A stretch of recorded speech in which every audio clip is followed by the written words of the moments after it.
again, once you realize that Canada's done, and then you look at the other side and you go, okay, well, and I'm going to put Saskatchewan in it because I think it's safe to assume that if Alberta does this, Saskatchewan will I want fall. Saskatchewan. Yeah. Don't get me wrong. Don't get me wrong, Adam. Yeah. I love Saskatchewan. Beautiful people in Saskatchewan. All the best people are from there, Lawrence. I know you're from there. I know you're from there, but I love Saskatchewan. So maybe I said it a little wrong, but now I got to come out with I love Saskatchewan shirt. BertaProudDad.com. You got it. Yeah, absolutely. Yeah. So if you say, okay, well, now where's Canada going? I mean, you saw the thing with the economic watchdog that they fired, right? Yeah. That should have been on the front page of every newspaper in this country. And that should have been, it was nowhere. You could barely find it on YouTube. But you know who you could find it from was every single content creator Correct. out there that was on the conservative side because it needed to be done. Right. So basically what this guy said is, we are on the precipice of what is essentially a national bankruptcy, is essentially what he said. And they said, well, what do we do to stop it? And he's like, well, you have to cut this, and this, and you got to do this, and you got to, like, he sort of gave his plan, of which the Liberals are doing none of it. And then they fired him for it. Mm-hmm. Like, he's gone. He's fired the next day. And this guy is like experience up the wazoo. He's a CFA. Like, this guy is like, he's very, very. He knows what he's doing. And he knows. Like, fast forward to right now, Chrystia Freeland. Right. Our ex-finance minister. Yeah. The lady that told us to cancel our Disney Plus. Yeah. You know what I mean? Like, save some money in your home. Cancel your Disney Plus. Are you kidding me? Yeah. And then, okay, so she's now going off to Ukraine to be their financial advisor. How many billions of dollars have we sent? We just sent $2.5 billion to Ukraine after Mark Carney came out 2 weeks prior to that and said Canadians are going to have to make sacrifices. Yeah. Like, if you are on the left right now, there is serious problems with you. Yeah. You're either a basement suite dweller, which, don't get me wrong, times are tough for people, Yep. but you're not working. Nope. There's no way you're paying taxes at the rate that I'm paying taxes, or you're paying taxes. There's no way, because nobody can be okay with that. And then she goes off to Ukraine, right? And then she's like, oh, and then we start calling out that mainstream news, not Yep. calling it out, but content creators call it out. Yep. And they're like, hey, she's still a sitting member of parliament. I don't, it's legal. I looked it up, but it's definitely not ethical. Yeah. And then what happens? She's going to resign tomorrow or Yeah. Friday. She's going to resign. And what is she doing? What is the real play there? We sent billions over there. Ukraine is full of corruption. Now, Chrystia Freeland, involved in all of that and involved in scandal with Justin is now looking after the money in Ukraine. Make that make sense. Yeah. I'll tell you, you want to blow your mind? I'll send it to you. Okay. So you know who Oliver Stone is? Yeah. Okay. So Oliver Stone made a documentary called Ukraine on Fire.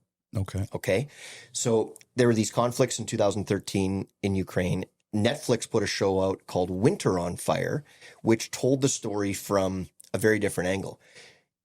There's the Oliver Stone documentary that shows all the corruption, all the craziness in Ukraine, the role of the Nazi party in Ukraine, which is like a real thing. They were the second most popular party at the time, like actual Nazis. Mm-hmm. This documentary will absolutely blow your mind. Well, guess what was taken down everywhere from the internet? The first day of the Ukraine war, they took it because it shows what's actually happening. Yeah, of course. And I'm not gonna go into all the details right now, but it's probably the most eye-opening documentary I've ever seen in my life. And so there's only one place you can get it. It's on like this site called like Banned Videos or something. Of course it is. Yeah. Of course. They don't want anybody to see the truth, right? That's right. And that's what they're scared of. They're scared. Like, there's no way. Trust me. Okay. Let me preface it with this. Sure. War sucks. Yeah. I hate war. I don't want to see people dying. Innocents die, and rich men get richer, and rich women get richer and more. Yeah. I hate war, but it's a fact of life, and it happens. And they always use conflict to launder money, to waste and spend, like, just waste money. Absolutely. And the richer always get richer. We saw it in COVID. One of the largest transfers of wealth out of the middle class to the rich was during COVID. Yeah. And we've seen it, right? Yeah. And now Canada is coming in and wanting to freeze people's bank accounts to pay back COVID benefit. Like, this is insane after telling us we have to sacrifice more. Yeah. But Ukraine is one of those places. We left equipment in Afghanistan. Yeah. And more proof. U.S. left equipment in Afghanistan. And what happened? The Taliban took it, and now they have a full-blown military that has U.S. equipment. We see this everywhere. And it goes to, what you were talking about earlier about like the little steps, right? The death of 1,000 cuts. And then you get them. Like, imagine you and I have a time machine and we can go back to 1998. Yes. And we would sit down with the average people, put a room of 100 people and say, hey, this is what society is going to look like in the year 2025. You know, we're going to have biological men and women's bathrooms, and we're going to have this and we're going to have that. And you just list all the things, and they would look at you and go, huh? You're insane. You're insane. Yeah. And then we would say, 60% of you are going to vote for this. Mm-hmm. Like, they would look at you like you had an arm growing out of your forehead. Yep. But that's the truth. Yeah. Like, the same people who back then went, yeah, this is insane, are voting for it today. Mm-hmm. That's how lost we are as a society. And I blame the MSM. It's 100%. the mainstream news, right? They are the enemy. The people that are so taxpayers involuntarily give MSM billions of dollars a year. Of course they do. To feed them bullshit, literally bullshit. Yeah. I call it the daily download. Yeah. Okay. My grandmother's a liberal. She is. And it is what it is. I think she has a crush on the first Trudeau because she met him once, and then she was just a lifelong liberal after that. Yeah. But she'll sit there, CBC on, and I'll ask her, hey, Gran, how you enjoying the daily download? How's that going for you? Right. But this is what you're taught. You're not going to convince her. Nope. And us as content creators can't think that we can. We really can't, because this woman has her little cup of coffee, her little biscuit, turns on the CBC, and she listens to it. Yeah. She hates Trump. She thinks he's a fascist, like whatever. Like, at the end of the day, it is what it is. Yeah. But I will mark my words, the MSM will die with the old people. Well, who else watches it? That's exactly it. Because even the left have their own creators, like Rachel Gilmore. Yeah. Oh my God. Rachel Gilmore.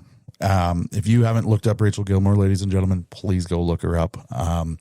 But the left have their own content creators, but the MSM is finished. So why I just don't understand how people can still put their faith in CBC. Well, and I think, you know, the intelligent people, or the ones with their eyes open, are the ones who maybe have the courage to go against the grain. Because, like, let's face it, I'm going to use the word cult because I can't think of another one. Yep. Like, one of the ways they keep you in a cult is they what's it called? Not excommunicate, right? Mm-hmm. There's lots of people who are in their social group where they're all liberals, and they're like, well, I can't go on. I'm going to lose all my friends. Like, they're going to hate me if I do this. Well, meanwhile, there's probably half of them think the same way, but they're all afraid to leave because they'll lose all their buddies. Yeah, you're right. You know, my mom, she died in the summer of 2023. So her dad was actually an NDP MLA in Saskatchewan. Okay. So her dad actually worked with Alan Blakeney and Tommy Douglas to get Medicare put in. Mm-hmm. Right. So you can imagine the loyalty that she was one of 8 kids. They were all, you know, you cut them, they'd bleed orange. Like, they were all staunch supporters. And, but my mom was also a really great, she was curious. She'd always ask questions, specifically with health. So, like, I remember like maybe 15 years ago, I bought some Teflon flying pans, and she was in from Saskatchewan visiting, and she just took them and she threw them in the trash. I was like, what are you doing? Yeah. She's like, no, these are going to kill you. You can't use these. And I was like, Mom, what are you talking about? Like, it'll be fine. And then sure enough, like, all this stuff comes. So she was out ahead of, like, so many things. She was ahead of all the shit in our plastics that mess with the hormones. Actually, this will blow your mind. Probably 7 or 8 years ago, before the trans stuff really started to come in, she goes, I'm telling you, all these things that are happening are messing with hormones so bad that pretty soon little boys are going to think they're little girls, and little girls are going to think they're little boys. I believe it. I did a deep dive into that, and it's literally, it's just like the COVID vaccine. Yeah. Right. The COVID vaccine made men infertile. Yeah. And women infertile too. Fertility clinics are crazy. Exactly. But yeah, that's a good point. So she called it, like, and like, you know, she wasn't thinking left wing or right wing. She was just thinking this. Well, then when COVID happened, she was out ahead of all of it. Like, we've got a very close family friend who actually worked with RFK Jr. on the World Mercury Project back in, I think it was like 2012, when they went to Congress to get mercury taken out of the vaccine. Mm-hmm. And so, like, we were alive to Dr. Fauci and the vaccine and all that. We were alive to it forever. Well, that's what woke my mom up. So she died a card-carrying member of the Conservative Party. I love that. Canada. I love that. And you know what? COVID actually did wake a lot of people up, but it was a very influential time in this country, because it didn't just wake a lot of people up to saying, fuck the Liberals, I don't support them anymore. It woke people up to saying, I love the Liberals, they're here to save me.